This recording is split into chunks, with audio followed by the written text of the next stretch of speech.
Que les bénédictions de la lumière de la vie soient au nom des mannes ancestrales, fertiles et viriles de toutes les choses ont toujours été. Aujourd'hui, j'aimerais en introduction vous amener, vous et nous, à réfléchir ensemble. Ça ne coûte rien de réfléchir, surtout lorsque nous avons la possibilité de faire l'exercice de l'art de la questionologie. Eh bien, c'est intéressant d'initier de la réflexion. J'ai constaté en ce qui me concerne que beaucoup de personnes, plus de 80% de personnes ont renoncé à la réflexion. Ce sont des gens qui ont démissionné de l'art même de la réflexion dans son essence pure, l'art de la réflexion. Pourtant, ces personnes pensent tous les jours. Mais les gens confondent également penser et réfléchir. Et cela pose justement problème parce que quelqu'un qui est en train de penser vous dira je réfléchis. Mais il est juste en train de penser. Je crois en ce qui me concerne que les hommes d'aujourd'hui, les êtres humains d'aujourd'hui, pour mettre hommes et femmes ensemble, ont vraiment renoncé à la réflexion, ont démissionné de la réflexion. C'est un exercice, la réflexion, proto-personnelle, individuelle, intérieure, introspective.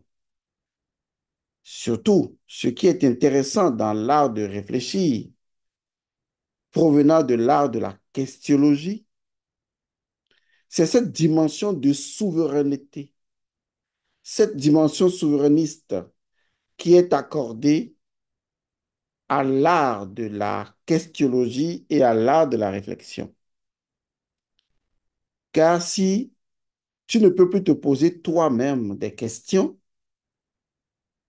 renonçant aux propositions d'interrogation que les gens te proposent, car il y a une différence entre interrogation et question. Si tu n'es pas en mesure d'être souverain dans ta propre réflexion, de faire la part des choses, alors tu es conditionné. Et beaucoup d'humains aujourd'hui sont conditionnés. Vous êtes conditionné. Vous ne vous rendez pas compte que vous êtes conditionné. Il faut juste regarder les noms que vous donnez à vos enfants. Il n'y a pas d'originalité. Il n'y a pas d'authenticité. L'originalité d'un nom donné à un enfant, par exemple, réside dans une forme d'introspection, d'intériorisation, de réflexion, de questionologie. En remettant le contexte en place, l'enfant, quels sont les éléments qui ont permis la naissance de l'enfant, les conditions de sa naissance, les choses qui se sont passées, les rêves, les turbulences, les événements papillons qui ont pu jalonner notre existence tout au long. Voilà un ensemble d'éléments distinctifs, spécifiques, particuliers, personnalisés, qui peuvent entrer dans l'art de nommer une chose, de donner un nom à un enfant. On ne s'endort pas pour se réveiller pour appeler une fille Isaura parce que on a regardé un film. On ne se réveille pas un matin pour appeler un enfant d'un nom parce que le nom te plaît. Parce que le nom de l'enfant n'a pas pris en compte l'histoire de l'enfant. car le nom de l'enfant doit synthétiser toutes les énergies puissantes qui ont prévalu, aussi bien invisiblement que visiblement, spirituellement que matériellement, dans la vie de l'enfant, dans l'avant-vie, avant la conception, dans la vie pendant la conception, l'après-conception, la naissance, tous les événements qui se sont passés et qui ont permis la naissance de l'enfant. Voilà d'où on pourrait tirer d'originalité et d'authenticité le nom d'un enfant. Pourquoi je vais dans ce sens alors que l'intitulé de notre capsule parle d'autre chose? C'est parce que je voudrais vous démontrer par cet exemple simple que vous ne réfléchissez pas, parce que vous n'avez pas de souveraineté pour exercer la questionologie. Et sur quelle base réfléchissez-vous? C'est vrai que beaucoup de personnes ne font que penser, récupérer les idées des autres, récupérer ce que les autres disent et les tourbillonner dans leur cerveau. Mais ce sont des gens qui ne prennent pas le temps de penser leur propre pensée à travers la pensée et au-delà de la pensée. Réfléchir. Je le dis parce que nous avons aujourd'hui sur cette planète Terre des zombies. Lorsqu'on dit Covid est arrivé, tout le monde, de façon zombie, on rentre dedans. Non, il ne faut pas faire ci, pas faire ça, on va faire ci, on va faire ça. Tout le monde rentre dedans.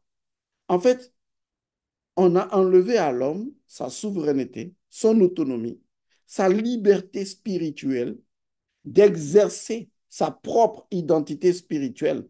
Même dans une spiritualité traditionnelle, on lui a tout enlevé et il est conditionné par les médias, par les attitudes, par ce que les autres font. Il a renoncé à son esprit, car l'esprit est l'indice véritable, fondamental de la souveraineté et de l'autonomie. Je n'en prends pour exemple que les milliers de personnes qui me contactent. Je remarque qu'ils sont beaucoup plus des individus assoiffés d'être soumis à Elmancio Godson que d'être des souverains de leur propre spiritualité.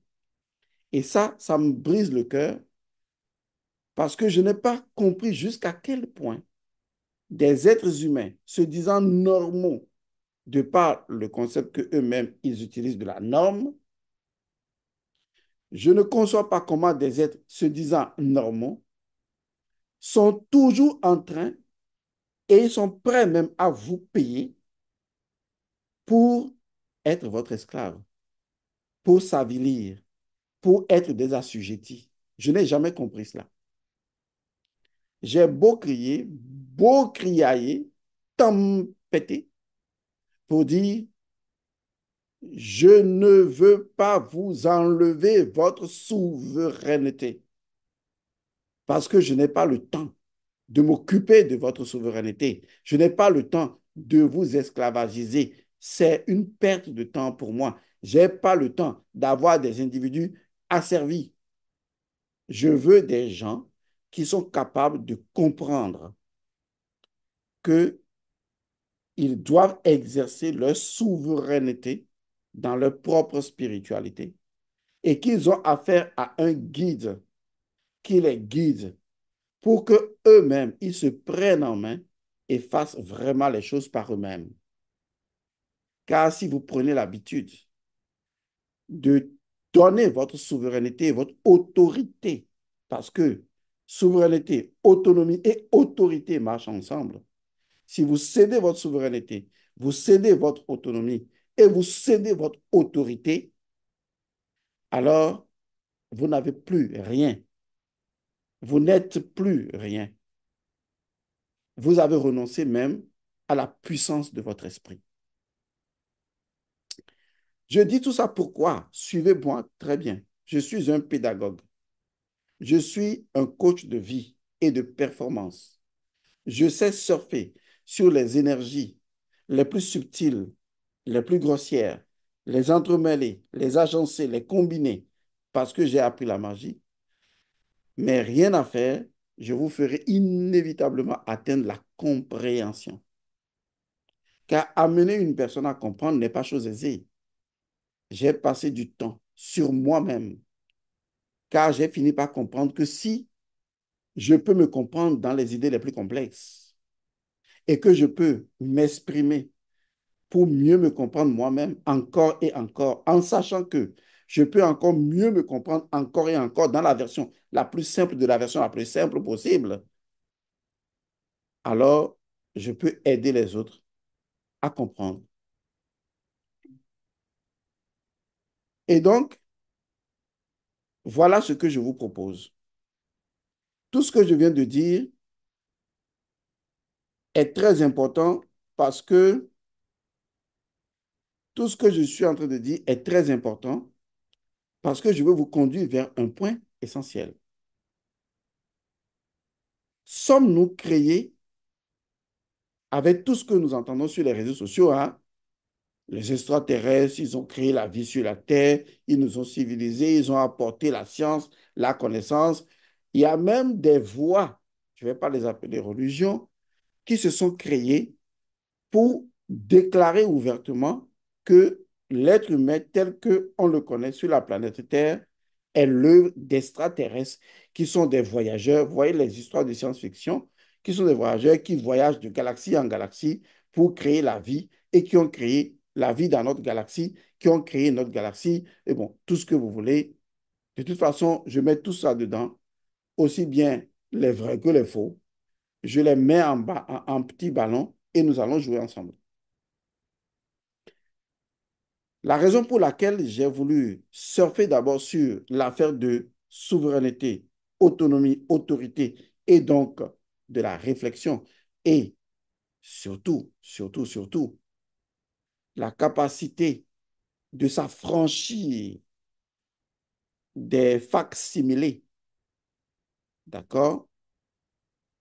Si j'ai voulu en parler et si j'en ai vraiment parlé et insisté, c'est pour démontrer ou pour vous amener à prendre conscience par cette démonstration que vous devez évaluer votre niveau de liberté, de souveraineté, d'autonomie et d'autorité en matière de pensée et de réflexion. Est-ce que toutes vos pensées qui définissent aujourd'hui votre réalité proviennent de vous? Est-ce que ce sont vos pensées souches? Est-ce que ce sont vos idées fondamentales? En matière de spiritualité et de religion, d'où vous viennent vos croyances? Est-ce que vous avez décidé un jour de dire, je suis souverain, je suis autonome, je suis autorité? Je les remets en cause sans peur, sans crainte d'un Dieu vengeur qui viendrait vous frapper d'un malaise ou d'une maladie inconnue. Est-ce que, honnêtement, sincèrement, vous êtes libre? Parce que c'est de ça qu'il s'agit.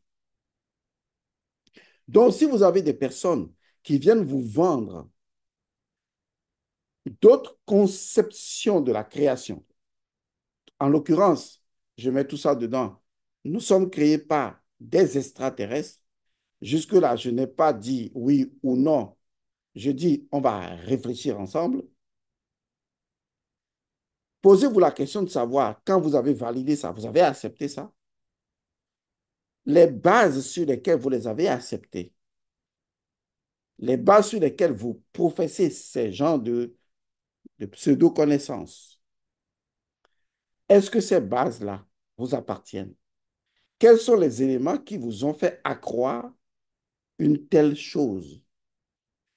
Quelle preuve de questionologie en avez-vous usé suffisamment profondément pour décider en fait que oui, Je suis absolument convaincu que nous sommes créés par des extraterrestres.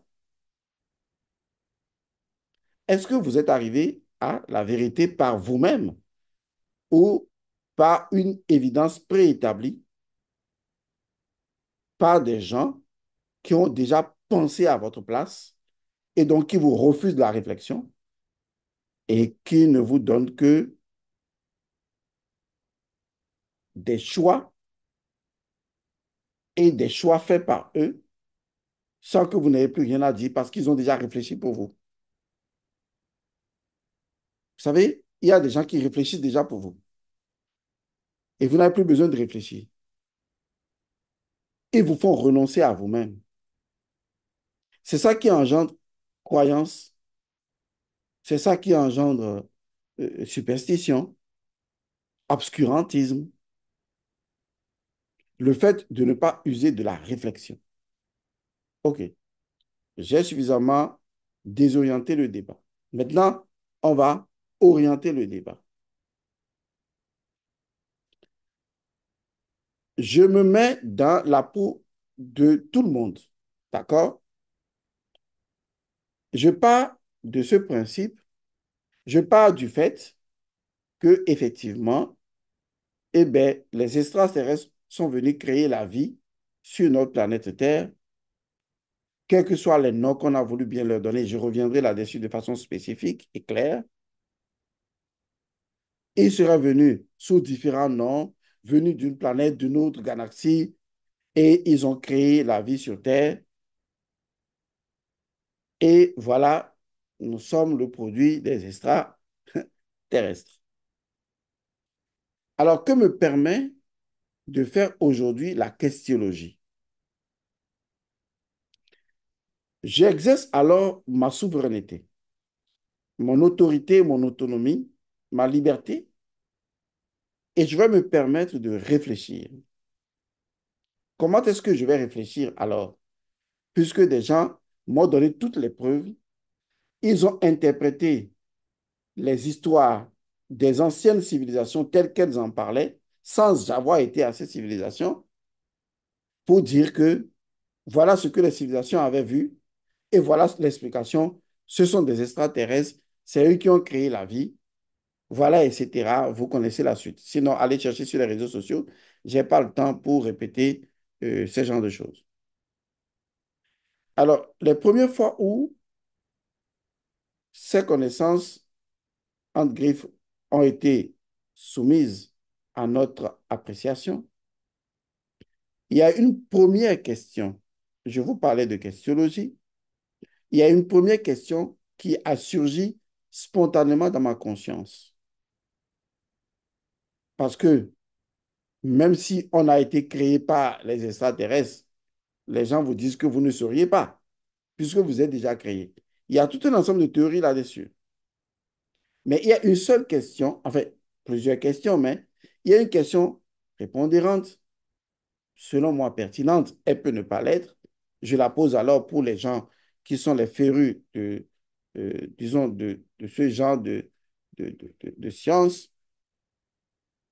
Je nous pose la question de savoir, partant du principe que ce sont les extraterrestres qui ont créé la vie sur notre planète, dans notre galaxie et dans d'autres galaxies d'ailleurs, et qu'ils ont toujours fait ça. Je pose juste la question de savoir, je ne veux pas savoir d'où est-ce qu'ils viennent, on me dira d'autres galaxies, et qui viennent d'autres galaxies, et qu'ils ont été créés par d'autres extraterrestres. Bon, je comprends tout ça, puisque j'ai fait des débats avec des personnes. Je veux juste savoir qui a créé les extraterrestres. C'est-à-dire, ils sont apparus, eux, comment? Moi, je pars du principe bête que je suis, refusant de réfléchir, je veux accepter le principe selon lequel ce sont les extraterrestres qui m'ont créé. Extraterrestres de première génération, deuxième, dixième, énième génération, je m'en fous. Je veux juste savoir qui a créé mes créateurs. Je ne veux pas qu'on me dise que c'est leur créateur, non. Je veux juste qu'on m'explique. le principe premier qui a permis la première création pour que les extraterrestres, des extraterrestres, des extraterrestres arrivent enfin à trouver une planète. Je ne sais pas si c'est encore eux qui ont créé la planète, ont trouvé une galaxie. Je ne sais pas si c'est eux qui ont créé la galaxie. De toute façon, je veux savoir qui a créé les extraterrestres. Comment on les a créés? Quel est le principe premier de leur apparition? Et ça, c'est une question que je trouve pertinente, que quelqu'un pourrait trouver bête. Mais je souhaiterais qu'on réponde à cette question pour moi sans me faire balader. Et quand je dis sans me faire balader, je reprécise ma pensée. Si je pars du principe que nous sommes créés par des extraterrestres, je ne veux pas savoir si c'est la énième génération d'extraterrestres qui m'a créé, je veux juste savoir mes créateurs ou les créateurs de mes créateurs remontant à Is, si vous voulez, infini, quel est le principe premier qui a permis l'apparition de créateurs ayant créé les humains. Deuxième question. Je suis très étonné de quelque chose qui me choque. C'est une question, ne vous en faites pas. Je me pose la question de ce qu'est la vie. Est-ce qu'on veut dire que les extraterrestres ont créé l'existence de formes sur notre planète ou bien on veut me dire que les extraterrestres ont créé la vie? Parce que en portant la croix Ankh telle que nos ancêtres portaient, ils étaient ancrés dans la vie avant même une forme d'existence, la vie préexistant à toute forme d'existence. Alors, je me pose la question, est-ce que la vie est-elle vraiment avant l'existence ou c'est l'existence qui a créé la vie parce que on ne comprend plus rien? Si c'est la vie qui fut avant l'existence, cela veut dire que la vie possède quand même une intelligence infinie capable d'amener une existence d'une complexité illimitée, générant de cette existence une infinité de formes et d'intelligence à divers niveaux. Mais si la vie peut créer des formes d'intelligence et de l'intelligence, est-ce que la vie attendrait des extraterrestres pour créer la vie sous forme de vie dans des galaxies où la vie a toujours été omniprésente depuis des milliards infinitésimales de temps innommables, avant même que les extraterrestres ne puissent se déplacer dans un endroit, et je crois, à mon avis, qu'aujourd'hui, aussi nombreux soient-ils, ces extraterrestres qui créeraient la vie, n'ont pas encore visité l'ensemble de l'univers infini qui se présente à nous. Et donc, des endroits illimités et infinis de l'univers attendraient ces extraterrestres pour être.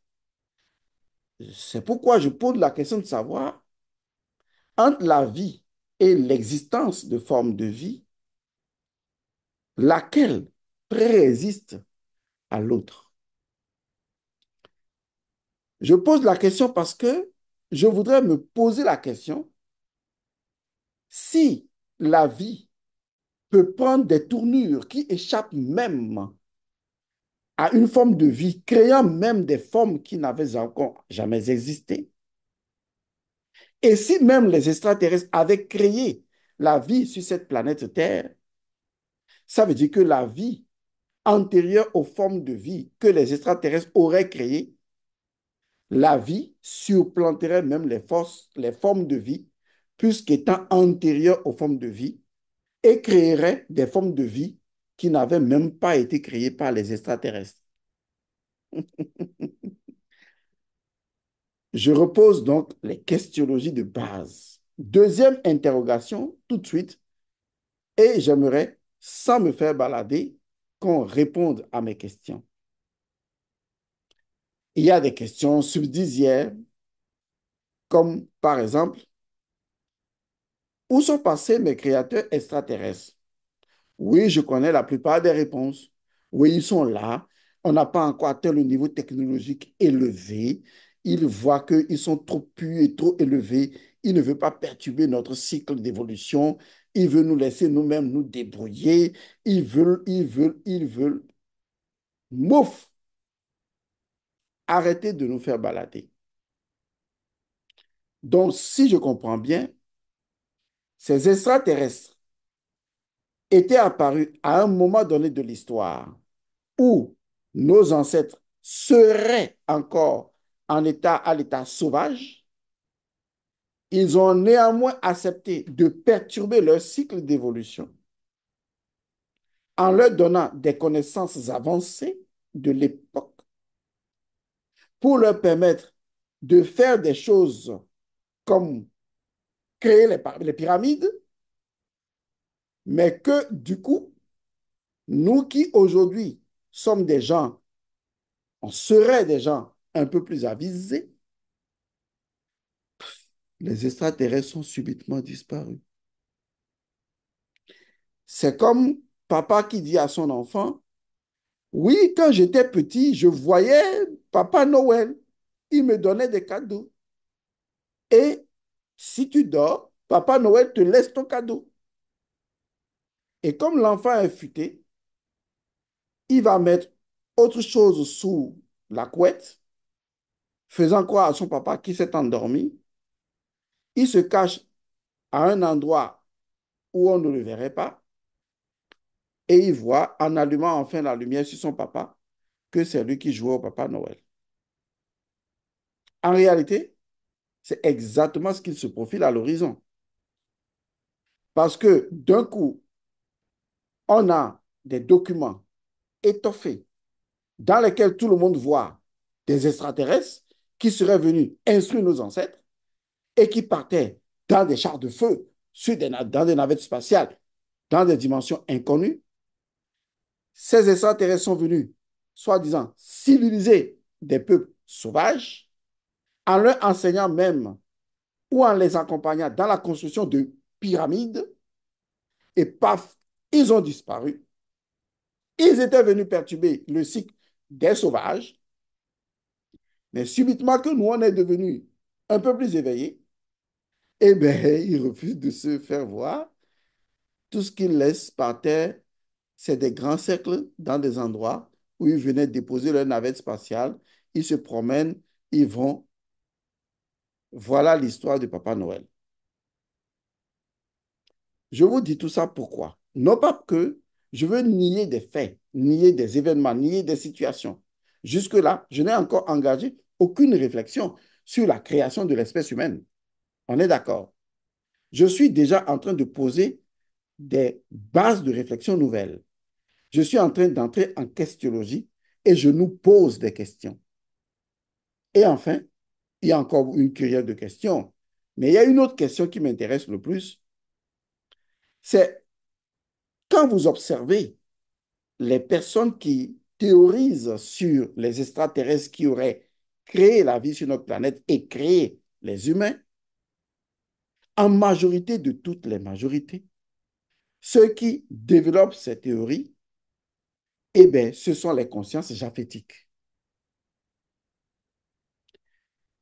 Ce sont des peuples qui n'ont pas d'ancrage, dont l'esprit est complètement lunatique, qui ressemblent à des individus venus d'ailleurs, rien qu'à regarder la profondeur de leurs yeux, pour savoir et que, justement, les histoires que contaient nos ancêtres concernent. Car il fut un temps, lorsque la planète Vénus habitait encore des êtres humains, ainsi que la planète Mars, pour ne citer que les deux, il y eut dans notre galaxie des conflits étranges qui ont amené aujourd'hui à ce que Vénus soit devenue ce que Vénus est et que Mars soit complètement regardé inhabitable. Et pourtant, Mars était très habitable. Qui furent les habitants de la planète Mars? Où étaient-ils allés? Qui furent les habitants de la planète Vénus? Dans la destruction de cette planète, pas destruction, dans l'apocalypse de cette planète, où ces gens étaient-ils repartis? Il y a des histoires qu'on ne vous a pas contées. Parce que les gens vous ont menti en vous faisant croire que je ne critique pas, que notre planète Terre n'a que 4 milliards d'années. Et donc, les technologies que nous avons aujourd'hui donnent une idée et situent l'homme à quelques millions d'années qu'il serait apparu. Mais les découvertes antiques nous montrent qu'il y a trop de mondes anciens qui commencent à émerger vers la surface et que ces mondes, dans les vérifications, remontent trop loin, plus loin qu'on ne l'avait imaginé. Et si en fait la planète Terre avait un principe premier qui lui est propre et qui fait croire même qu'elle était plus jeune alors qu'elle est plus ancienne et que le renouvellement des éléments de cette planète Terre, faisant partie de cette planète Terre dans l'évolution universelle de l'univers, en change carrément la structure et que la technologie actuelle ne permet pas encore de remonter dans les Védas et les Upanishads qui prévoient encore la venue de l'homme à plusieurs millions d'années au-delà de ce que la science pouvait encore prévoir et prédire.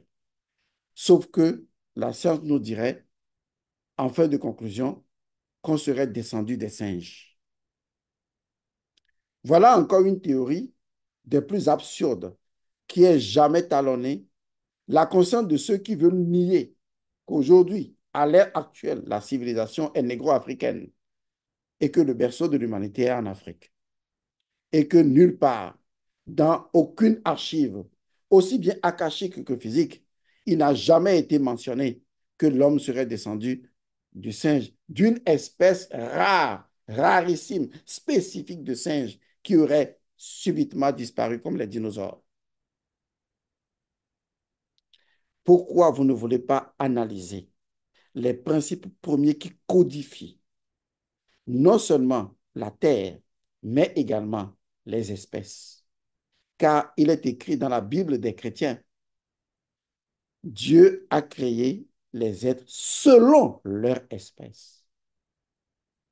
Ce qui veut dire, en fait, qu'il y a des lignes d'énergie qui ne peuvent absolument donner un être humain tant que sa souche n'était pas primordialement une ligne humaine. Je viendrai et je vous expliquerai de façon basique à vos esprits lobotomisés et lubrifiés par des concepts dégarnis et tout complètement tarés.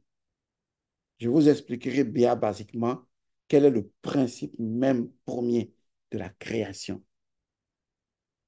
Principe qui n'a jamais quitté la biologie de notre corps et dont la biologie de notre corps détient également aujourd'hui les traces indélébiles qui ne peuvent jamais s'effacer et qui constituent la preuve même des dires que je vous révélerai plus tard. sur la création de l'être humain.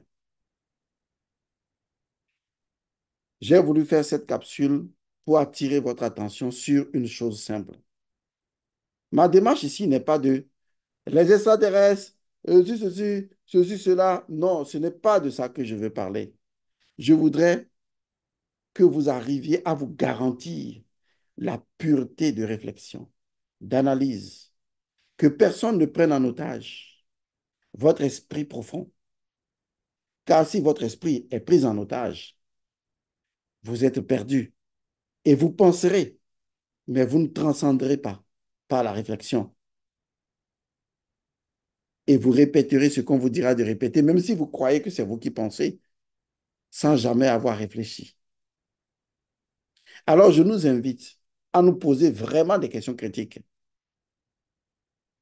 Et lorsque je vous poserai le paradigme africain de la création de l'homme, je vous invite également à critiquer et à poser des questions critiques profondes en termes de questionologie pour finalement arriver vous-même à l'évidence. Car les preuves, elles ne seront pas forcément archéologiques, mais elles seront biologiques. Car ce qui a été est et sera, parce que toutes les choses ont toujours été. Je vous remercie d'avoir suivi cette capsule que je veux juste interroga interrogative, pas plus, et je vous invite à la réflexion et à la questionnologie. Paix et bénédiction à chacun d'entre vous. Merci.